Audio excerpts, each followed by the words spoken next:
being here with us today. Thank Let you me very much for briefly your time. introduce you to the audience. Yes, I'm please. very grateful to have Duane Roy here, a mortgage agent from the Roy team here with us today to share with us what's an update on economy and the mortgage in specific. So welcome, Duane. Thank you very Um, much. I appreciate it. Appreciate you having me here. I appreciate whoever's watching. Happy days. Yes, we Yes. very grateful to be safe and well. Why we want to say thank you so much for all the frontline worker out there Yeah. who's working extra hard to save life. So we thank you to all the frontline worker. Yeah. 100%. People in the grocery stores. This is everyone that's helping out right now. It's a Yes, tragic time, and our prayers go out to everyone. yes, and as for us, we will do all our part Yeah. to stay home, be out of the way, so the frontline worker can focus on their job. Do their stuff, and we'll do meetings like this Yeah. online. So Duane, can you briefly also introduce yourself in more detail and share with the audience your work? Yeah. So I myself, I'm Duane Roy. I'm head of something called the Roy team. It's a mortgage team. Um, my background, I went to Schuler School of Business.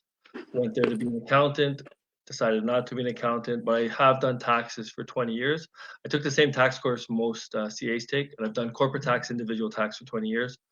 From there, I became a financial planner. I got my Canadian securities course, personal financial planning course, certified financial planning course, something called a CFA, certified financial analyst, and then decided to do mortgages afterwards. I've been doing mortgages part time, full time for about 10 years, full time for about six. Yeah, I started having a team about 2 years ago. So really excited about the mortgage industry, the real estate industry, and I think it's a fantastic opportunity for everyone. Yes, so you have a very well-rounded like experience to Yeah, bring kind of a the nerd, value. kind Yeah. of a nerd. Yeah, financial. Yeah, just all financial stuff. I've always liked like finance and tax. I've always say it's not what you make, is what you make after tax accounts. On an investment return, it's always about compound interest and how to make the wealth for people. And I think wealth is created huge within real estate. So I went from the stock market, not saying it's right or wrong, into more of real estate investment planning for people and how mortgages come involved. Yeah.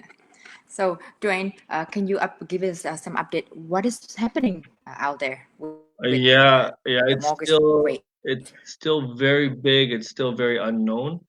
We technically, I can't going back in history. I don't think anything like this has ever happened where our economy is humming along and we're looking at about 90% capacity. A lot of people are revving up, and then all of a sudden going from 90% almost down to zero for most industries, just like that overnight. Where unemployment spiked. You're looking at, was it 20 something million in the States, I think 6 million here, people out of work within Mhm. 2 weeks. It's unprecedented. It's never happened before. Most time when things slow down within the economy, it's gradual, or it has a little bit of a not just like you hit a wall and everything comes down. So what's happening there is, again, big unknown. Big unknown. Short term, I'm not sure what's going to happen. I do think, unfortunately, it's going to get worse before it gets better, especially if we're in this situation a little bit longer. Governments doing all their best that they can to support the economy, but we still need an economy, and right now there's really not much going on. Um, the good news is, like, when it comes down to it, there's unprecedented fiscal and monetary policy the governments have put on us. Mhm. I think that's going to support us as far as the bottom goes, and I think it's going to help us when we do come out of this. But coming out is just depending on basically what's happening with COVID-19. The longer we're Mhm. in this, the worse it's going to be, and that's the great unknown. But I do Mhm. know that is economic term is like they're throwing everything at it, and they'll throw everything in the kitchen sink to try to get us out. Right, back in the Great Depression, a lot of the Fed and the government allowed us to go through it. It's not happening now. Their fiscal policies are crazy what they're setting. Right, the states are apparently going to lose about 1.5, 1.6 trillion in GDP. Huge, but the government's spending 2.2 trillion. Right, again, how much is going to trickle through is I don't know, but it's still a huge amount. And in 2007, 2008, did like, even though we it's called the Great Correction, the whole world almost blew up financially because of what happened in the U.S. Housing market. They came quicker, and we came with more in this type of crisis right now. So short term, big question marks, big question marks. That's something I can't tell. I can't say long term. We will come out, and I think we're going to come out sooner than most people expect. Right. One Yeah. thing I always say about economists like myself as well, there's so many variables out there, and I compare us to like the weathermen. We're wrong half the time. It's not because we don't know what we're talking about. There's too many variables that we have Mhm. to align, right? So as long as I the see. thought process is right, I think we're going to be okay. Mhm. So, what are the recommendation for you for all the client who should take on whether they should take on fixed or variable rate at the moment? Yeah, with mortgage rates itself, mortgage rates back in March plummeted. It went hand in hand with interest rates coming down. What happened since then was there was something called a liquidity crunch within the market, so rates came back up. I still kind of think about banks were doing a little bit of profit taking as well, but rates again are starting to come down. For the last 3 4 years, I've always told people to go fixed. Right, I look at it for more of a two aspects. One is the person's personality, where are they risk averse or they take some risk on, and then I measure it from there. Second thing, I look at the spread between the fixed and the variable. And for a long time, I thought the fix was a better way to go. For a while, fix was lower than variable, and then also I don't think the risk reward was there. What I'm seeing now is I'm having a lot of people go into variable rate mortgages for Mhm. two reasons. One, I can't see lending or the prime rate going up. We are taking on debt levels not seen before since World War I, World War II. We cannot raise prime without probably going bankrupt. Mhm. And I think variable rates are going to stay low for a long time. Second thing, there is a spread between the two of about zero point 0.5. So it gives you a little bit of a cushion. I So see. for the first time in a long time, I'm telling people to go variable. Then on another side, I saw this happen in the Great Correction where banks, like the spread was lower. So for example, you got prime, but it used to be prime -1. Now you see prime minus zero point 0.2. Second thing, fixed rates I think will come down, just depending on timing. If you're in a variable rate mortgage, it offers you more flexibility to move and to allow you to take advantage of rates do come down. A lot of people get stuck into fixed rates with these huge penalties, and there's nothing you can do. So Mhm. for that reason, I am going variable with most of my clients right now. Oh, I see. Okay. So, is it getting harder right now for people to qualify for mortgage if this situation is continue? Yeah, a lot of banks are tightening up. Banks typically are risk adverse. They want to protect their bottom line. They want to make sure they're not exposed too much. So there Mhm. are a lot of banks taking, like for example, like with rentals, some of them are cutting back on it. They don't want that exposure. If, for example, you have potential to lose your job with what's going on, they may not take that exposure. So a lot of banks are cutting back and is making it harder to get mortgages.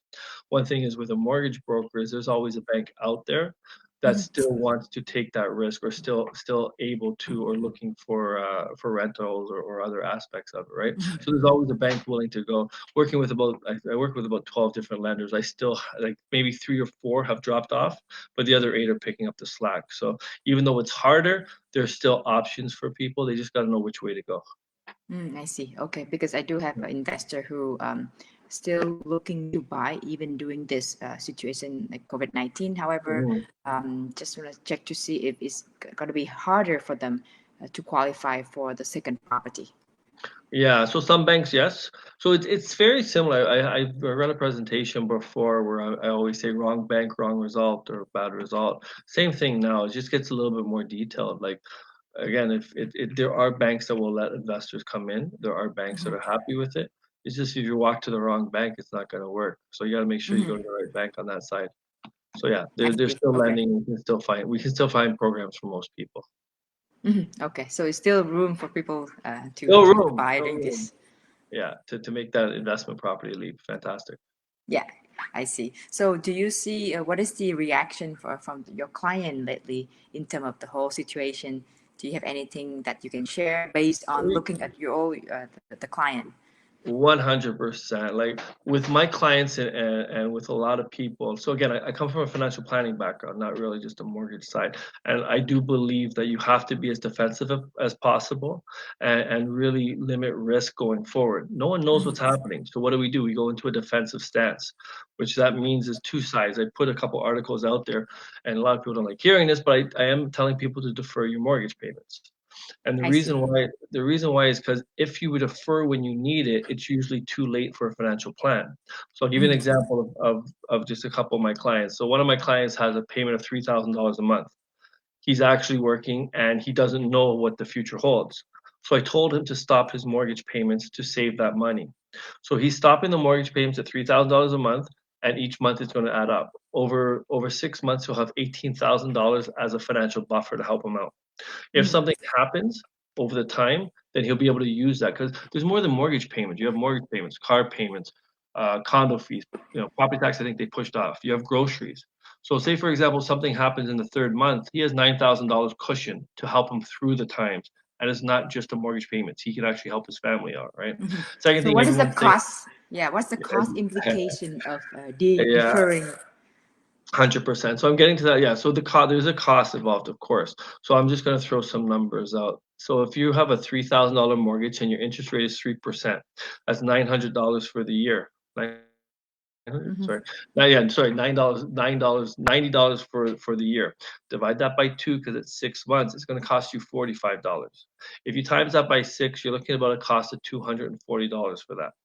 If, for example, on a worst case scenario, you need it, does the cost really matter? No. You're helping your family, you're getting through this, you're able to eat.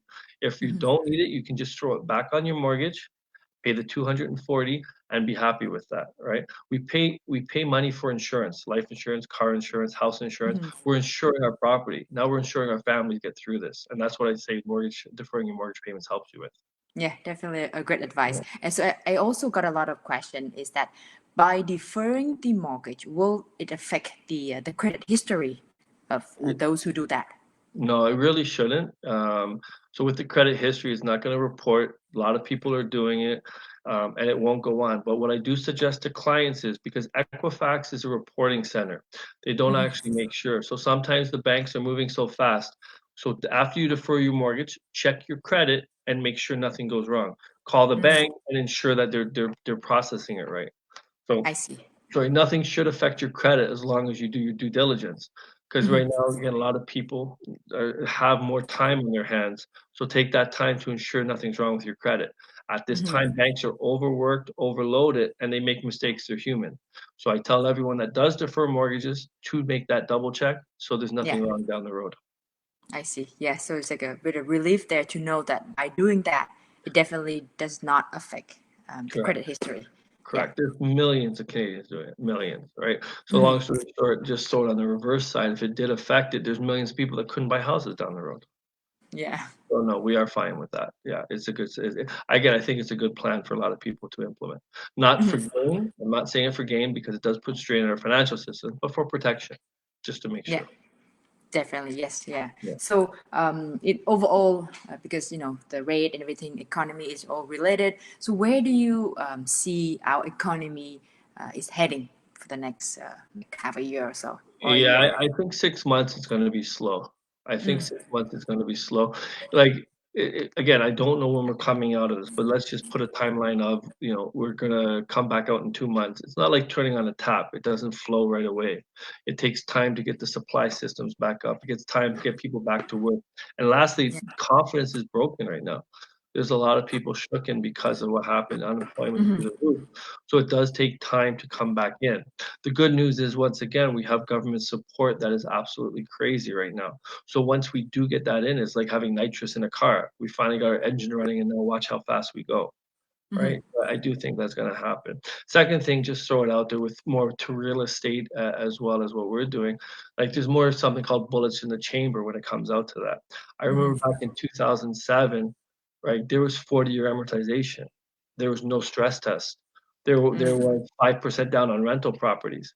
Yeah. Real estate has taken us out of recession 6 out of the past 7 times. I can see that happening again by government loosening regulations to help the real estate market, right? Hmm. So you have fiscal monetary policies, but they also have policies within the mortgage and real estate industries in order to help stimulate demand. So Hmm. again, I'm going to throw it out there. I don't think the stress test will be here by the end of the year. Mm, I I see. don't think so. They're gonna do what they can to continue the real estate market, keep it strong, help us get back out of this market. Yes, from even from the real estate side of it, is that we haven't seen any panic sale. So it's a lot of questions that I was asked.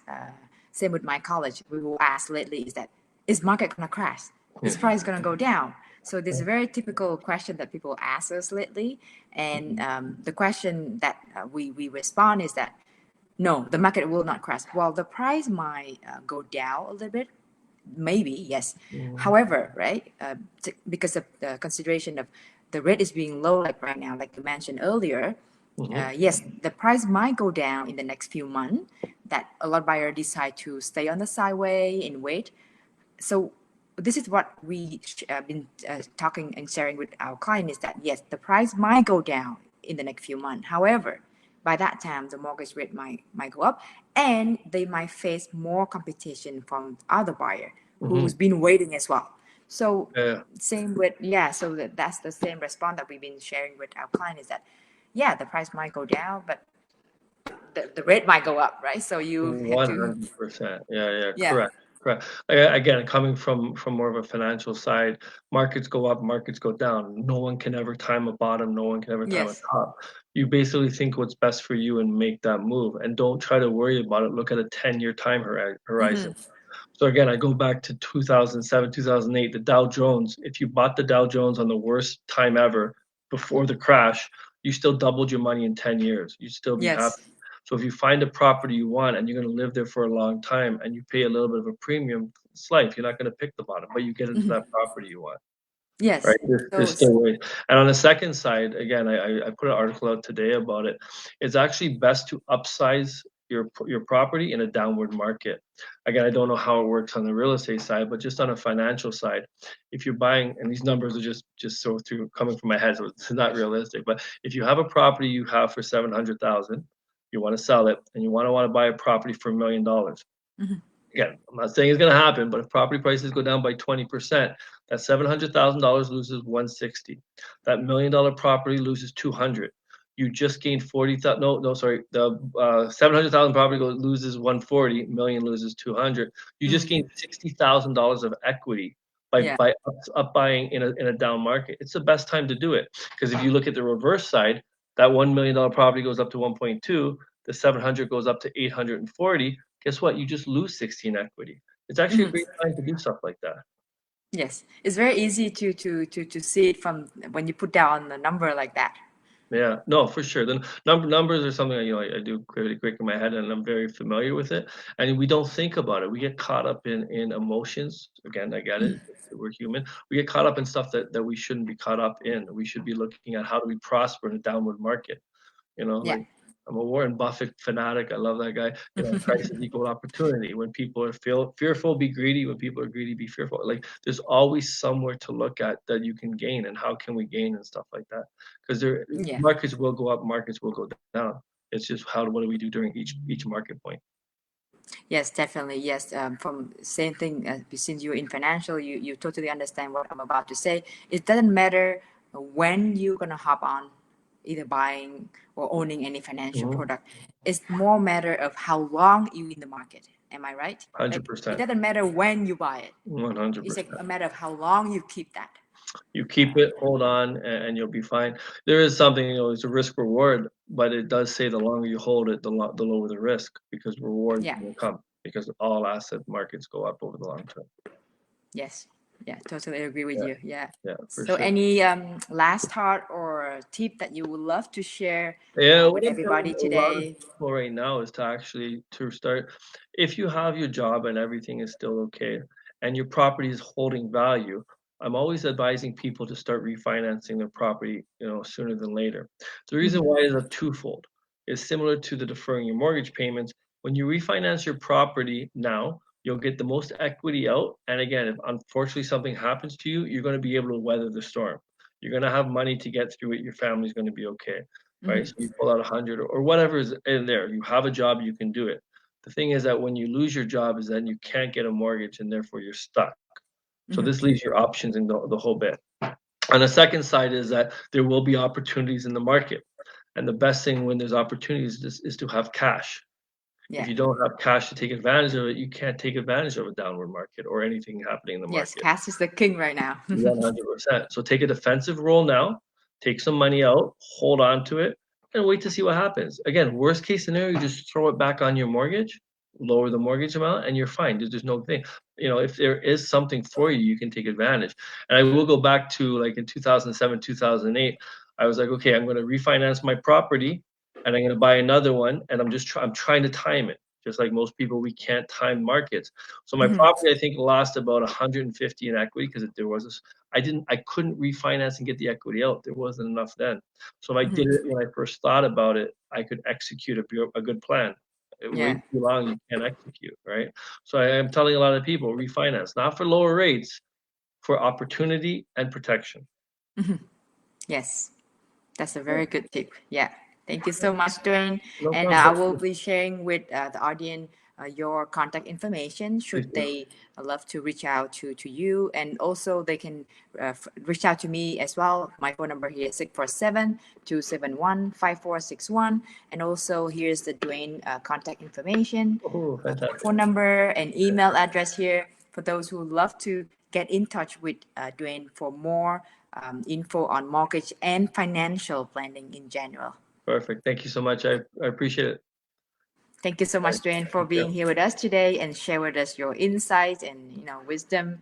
I would love to have you again soon because, as you know, market or news change Yeah. every day. So Well, yeah. whatever you sharing today is applicable as of today. Yes. Tomorrow, Who another knows? news come out. Who knows? Yes, it will change. It will change quickly. I'd love to be back on and have another great talk with you. So thank you. Thank you so much, Duane, All and right. please be safe and be well.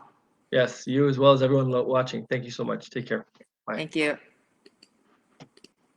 Okay, just